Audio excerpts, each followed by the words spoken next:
Teamwork makes the dream work, baby.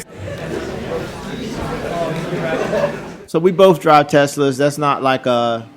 No, it's not a secret. It's not a secret, and it's not something to boast about. It's just like, in my opinion, the apex of driving. Even though there's nicer cars, but I like the car. To me, it feels like a big go-kart.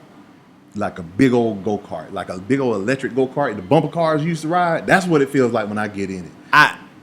It feels like a big go-kart to me. That's a good one. I like the big go-kart. It's a fun drive. It's just fun to drive. Y'all ready? Yeah. It's conditioning. Come on, hurry up. Car. It says ready.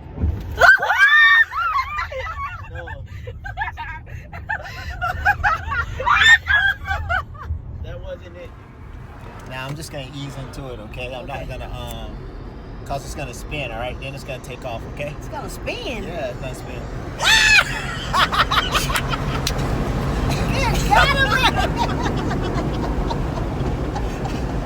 I didn't know it was gonna do that. So look, Dang. even at 55, right? Dang. Woo, Lord. You went to 80 just like that. Goodness. You know, people, they'll not Tesla on the build quality. They'll knock them on this, knock them on that. My car personally didn't have any issues. And I just like driving the car. Matter of fact, the car was so fun to drive for the first 3 weeks. I didn't open the manual, nothing. I just got in, hit. I knew how to drive and park. That's it. That's it. So I started off with one of the first generation Teslas, no autopilot, rear wheel drive, performance.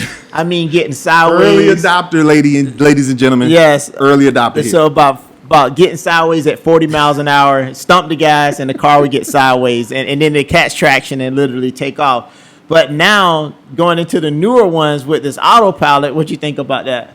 So I love the autopilot, first of all. So once again, back to the fun of the drive. Nice.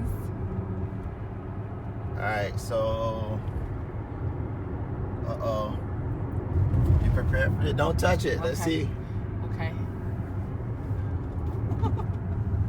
Man, this is wild.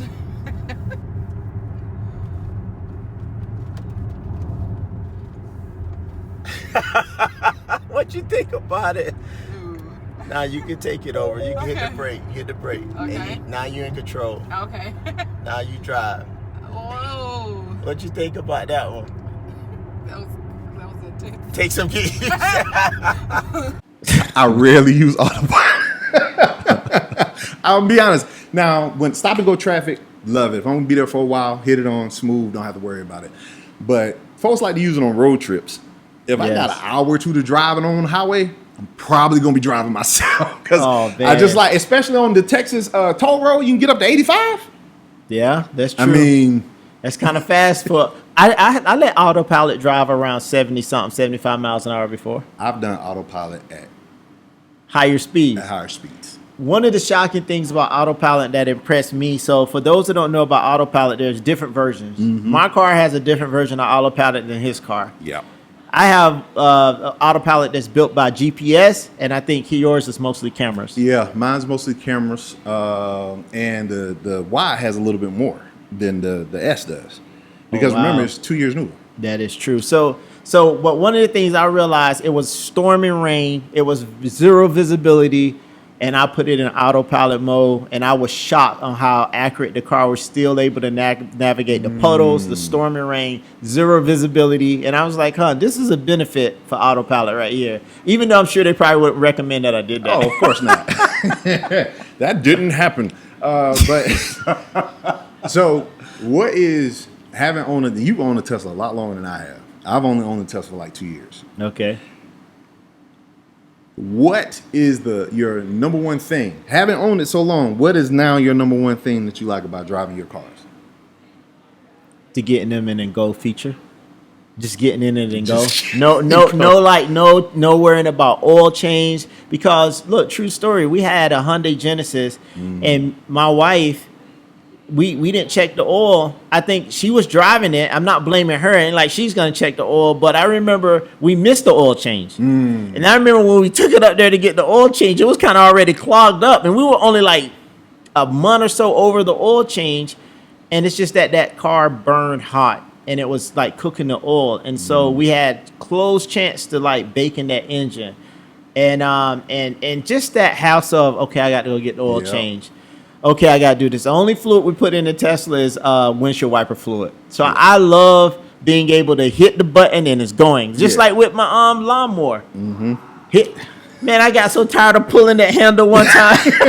I remember I kicked. I think I threw the blower down, and I got so mad, man. I was like, "This is it. Yeah. This is never again." I went to Lowe's, and I want everything electric. I want to hit a button, and that thing says. Listen, you saying you had engine issues? That's how I ended up in the electric car space in the first place. We had a Hyundai that the engine we needed to get, it was What are the smoking. odds? Hyundai, two Hyundais. Two Hyundais, engine burning oil hot, and then we had to replace it. I had to pay $7,200 to replace that engine because it has a turbo. You can't put a new engine and not put in a new turbo. $7,000. $7,000. That day, I drove to the Tesla dealership, put down a deposit. That day. Matter of fact, I went straight from after I wrote that check, I drove straight to the Tesla dealership to test drive a car. Wow. So That's the second engine I've replaced in my lifetime. And I don't want to do that anymore. So what are we summarizing here? What I'm summarizing, so let me summarize this. Okay. Teslas are fun, like any automaker. They have their issues. But if you're on the fence about getting one, it's in your budget. You know, it's something that you're thinking about and you really want to try one, go for it. I was scared before I took my leave, and I love it. If you're scared, go to places like Turo, rent one, right? Go get a test drive at Tesla. Yeah. Just try it.